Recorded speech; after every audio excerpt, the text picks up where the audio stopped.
Ada apa dengan 25.000 pasukan Wagner tiba-tiba hari Sabtu kemarin keluar dari Ukraina, balik masuk ke Rusia menuju Moskow dengan emosi tinggi. Dengan full battle army lengkap senjata akan menyerbu Moskow kah?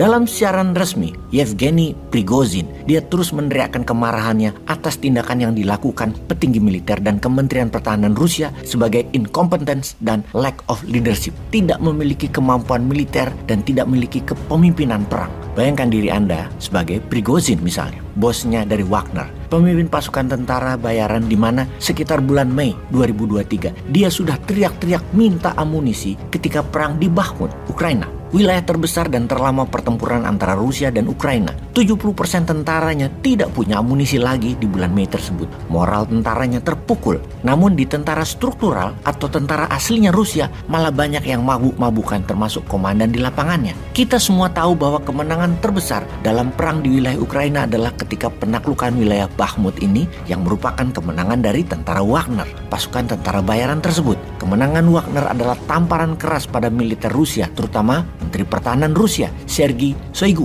dan Panglima Militer Gerasimov, karena seakan menunjukkan ketidakmampuan memimpin tentara Rusia. Karena itu drama yang dilakukan adalah tidak memberikan amunisi kepada Wagner. Kemudian beberapa kali terjadi malah tentara Rusia yang menyerang markas Wagner yang menimbulkan korban jiwa tentara Wagner. Ini bisa dikatakan salah sasaran, namun Wagner tidak percaya ini targeted. Memang Wagner diasasin oleh tentara Rusia. Selain menunjukkan ketidakmampuan militer Rusia, juga penusukan backstep dari belakang oleh tentara Rusia kepada tentara Wagner. Dan terakhir, puncak kekesalan dari Wagner adalah tentara Wagner akan dijadikan tentara cadangan di angkatan bersenjata Rusia dan diberi kepangkatan alias jadi tentara beneran dalam struktur militer Rusia. Demikian surat keputusan Kementerian Pertahanan Rusia yang ditandatangani oleh Pak Menhan Sergei Shoigu. Prigozhin dan Wagner meradang, tidak terima 25.000 pasukannya diambil begitu saja. Maka dia menuntut balas akan menyerang Moskow yang ditarget Kementerian Pertahanan dan pemimpin militer Rusia.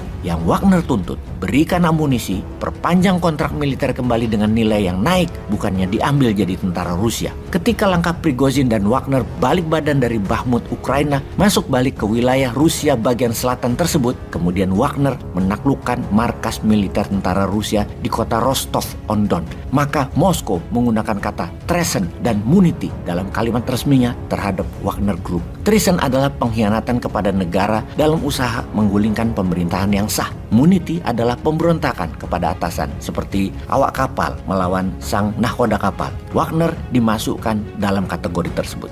Oke, sebelum kita lanjut, ada info menarik. Sebulan sebelum kejadian pasukan Wagner balik badan masuk ke Rusia sampai mendekati Moskow dengan jarak tinggal 200-an kilometer atau sejarak Cirebon Jakarta, info tersebut kita lengkapi. Sejak 2 minggu yang lalu, Kongres Amerika sudah membicarakan kemungkinan akan terjadinya serangan ke Moskow oleh Prigozhin. Bahkan Prigozhin sendiri bicara langsung dengan petinggi parlemen Amerika dan pejabat militer Amerika secara rahasia. Kemungkinan besar serangan itu didukung oleh Kongres Amerika, juga disetujui oleh pemerintah Amerika yang sekarang di bawah administrasi Biden yang sudah mulai terkikis kepercayaan rakyat Amerika kepadanya. Mereka butuh sebuah prestasi, di mana kalau Prigozhin berhasil menaklukkan Moskow dan menggantikan Presiden Putin, maka Amerika akan bersorak gembira. Menang itu Amerika. Tentunya Amerika bergegas dukung Prigozhin dengan semangat sekali mereka itu. Prigozhin pun berkali-kali mengatakan Rusia akan ada perubahan besar, akan ada pemimpin baru. Walau masih unconfirmed, Kongres Amerika tahu apa yang akan dilakukan Prigozhin.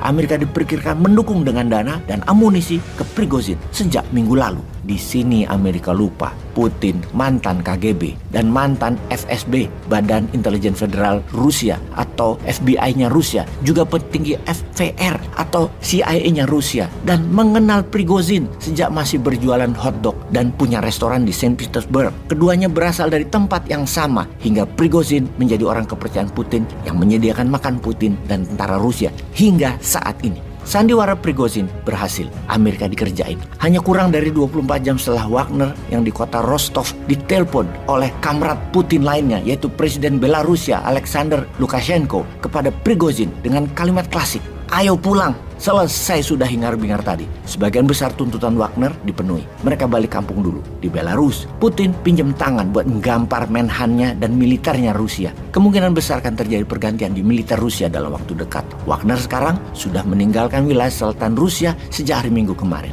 Amerika terkecoh lagi, seperti halnya media barat. Kalau kita kaum Newmind gak terkecoh lah, kita tetap anti world ordernya Amerika dan barat yang culas dan berpihak pada orang kaya, dimana kita ke depan akan mengatur dunia kok. Ya kita belajarlah dari Rusia.